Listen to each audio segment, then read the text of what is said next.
Good morning student, स्वागत है आपका एक बार एक नई वीडियो में।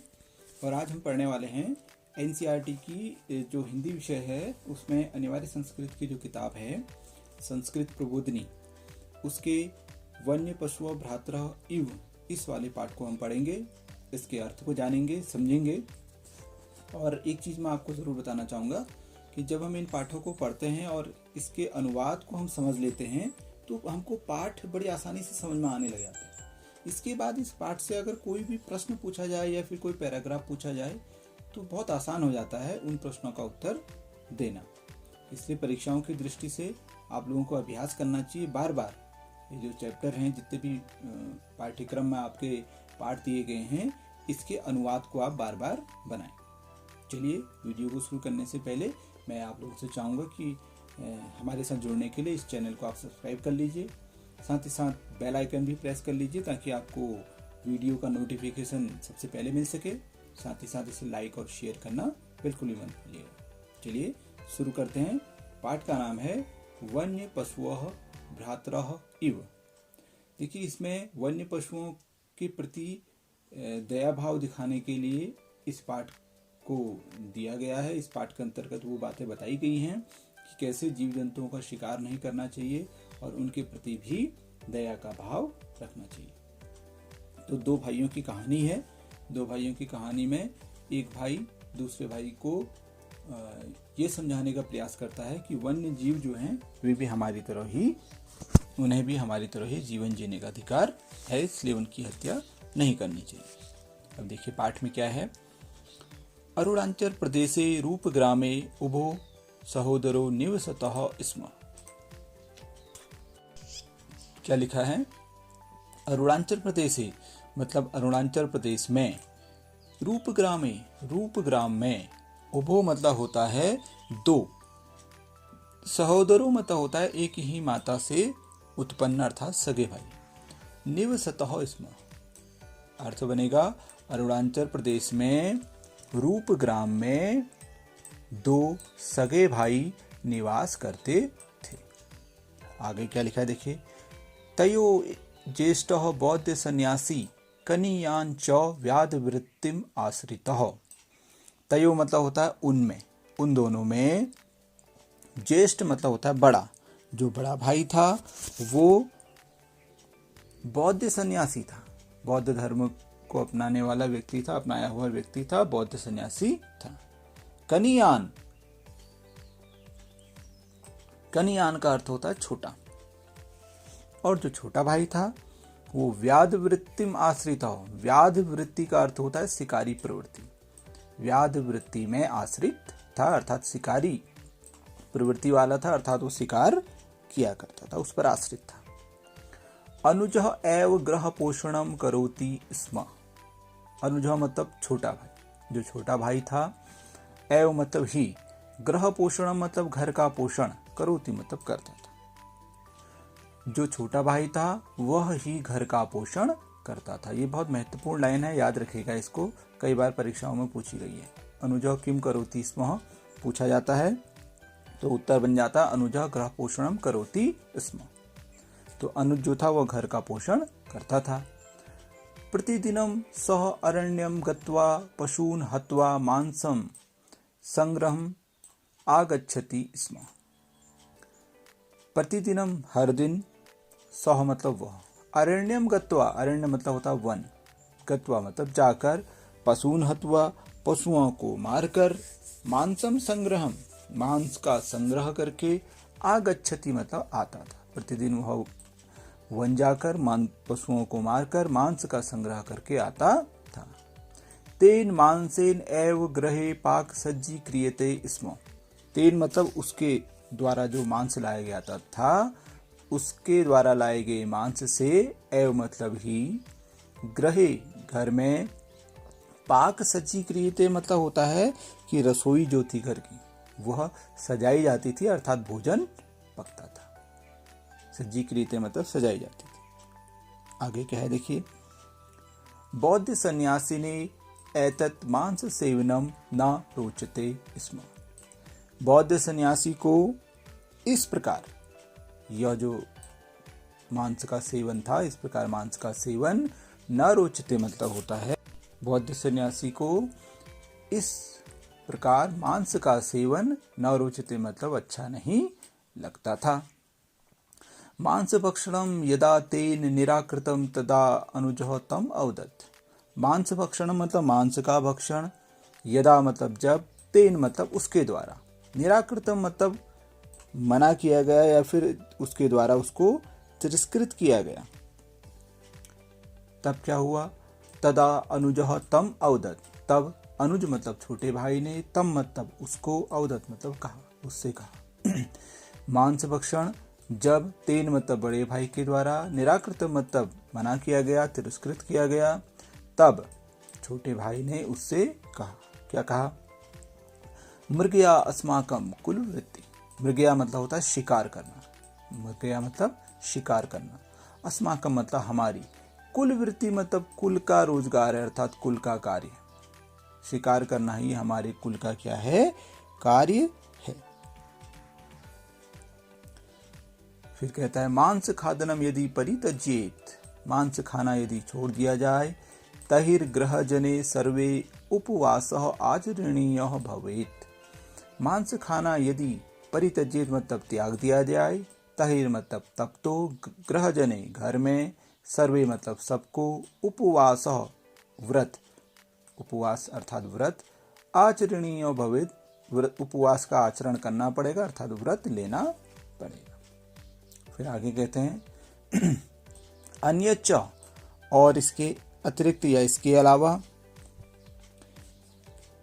जीवहननम क्रियते मया, जीवहननम मतलब जीव की हत्या, क्रियते मया मतलब मेरे द्वारा की जाती है, मया मतलब मेरे द्वारा की जाती है, ना तो भवता ना कि आपके द्वारा, ना कि आपके द्वारा, पाप प्राप्येत मया, पाप मेरे द्वारा प्राप्त किया जाता है, भोजन समये पाप पुण्य चिंता ना करणीया इति, ऐसा वो कहता है। क्या कहता है, भोजन के समय में, भोजन समय, भोजन के समय में पाप और पुण्य की चिंता नहीं करनी चाहिए, ऐसा छोटा भाई बड़े भाई से कहता है। देखिए आगे क्या लिखा हुआ है, बहुत महत्वपूर्ण लाइन है, अन्याश्रय सर्वदा कष्टकरः इति चिंतयन अग्रजः मौनम आश्रितवान।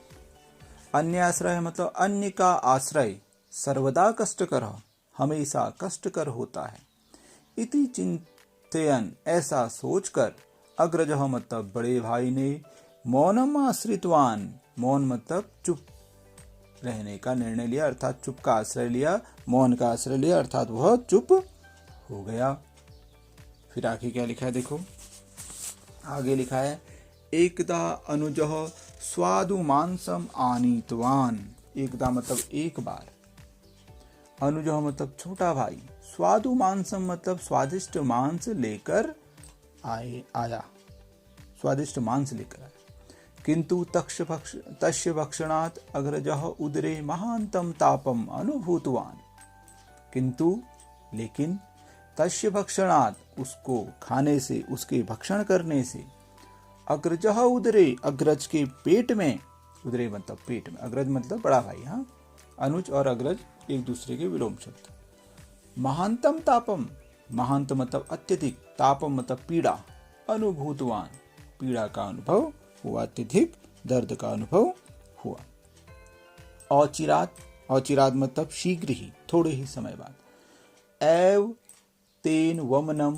प्राप्तम, थोड़ी ही देर बाद उसे उल्टी भी हो गई, वमन मतलब उल्टी, थोड़ी ही देर बाद उसे उल्टी भी हो गई, अतः स तस्मिन् एव क्षणे, इसलिए उसने, अतः वह, तस्मिन् एव क्षणे उस ही क्षण, अतः उसने उसी क्षण, इतः परम मया मांस भक्षणम न करणीयम इति संकल्प्य अनुजम अवदत्, अब से मैं, इतः परम मतलब अब से मैं, मेरे द्वारा, मया मतलब मेरे द्वारा, मांस भक्षण नहीं किया जाएगा, इति संकल्प ऐसा संकल्प लेकर, अनुजम अवदत् अनुज से कहा, भ्रातरः हे भ्राता, इतः परम अहम कदापि मांस भक्षणम न करिष्यामि, इतः मतलब अब से मैं कभी भी मांस भक्षण नहीं करूंगा, ऐसा वो कहता है। आगे क्या कहता है देखो, पशु मारणम न युक्तम इति चिंतनम मयि अपि अद्य आगतम। पशु मारणम मतलब पशुओं को मारना, न युक्तम मतलब ठीक नहीं है, इति चिंतनम ऐसा विचार, चिंतनम मतलब विचार, ऐसा विचार, मयि अपि अद्य आगतम मेरे मन में आज आया है, या मुझे आज आया है, मुझे भी आज आया है, ऐसा वो कहता है।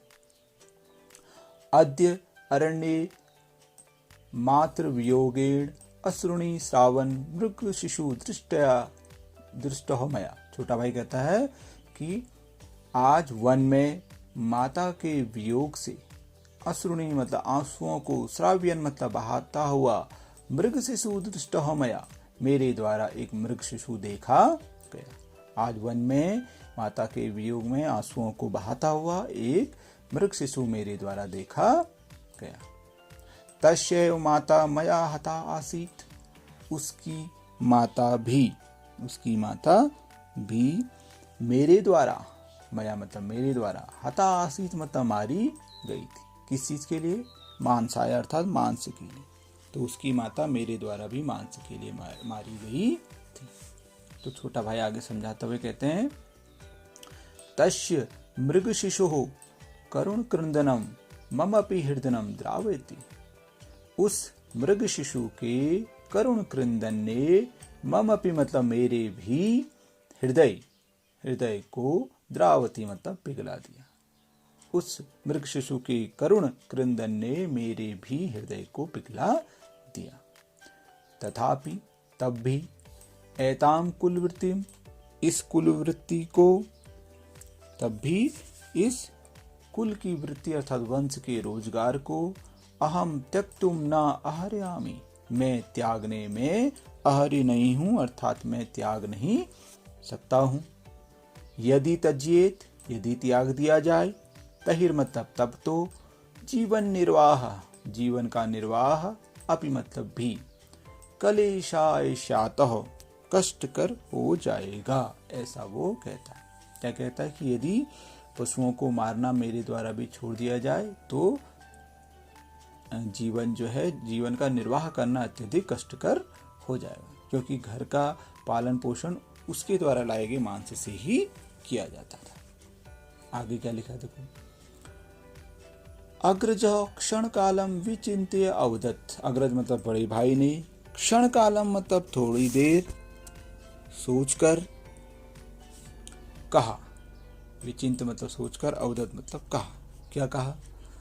अहम इदानीम हिरण रूपम प्राप्नोमि, मैं इसी समय हिरण के रूप को प्राप्त करता हूँ। भगवान मतलब आप। यदि माम हंतुम शक्नुयात, आप यदि मुझे, माम मतलब मुझे मारने में, शक्नुयात मतलब समर्थ हो पाए अर्थात सक्षम हो पाए, मुझे मार पाए, तहिर मतलब तब तो, व्याध वृत्ति मतलब शिकारी प्रवृत्ति की, अनुवर्ती ये तुम अहरेद मतलब अनुवर्ती करते रहना अर्थात उसको करते रहना। अगर तुम मुझे मारने में सफल हो गए तो तुम व्याध वृत्ति करते रहना।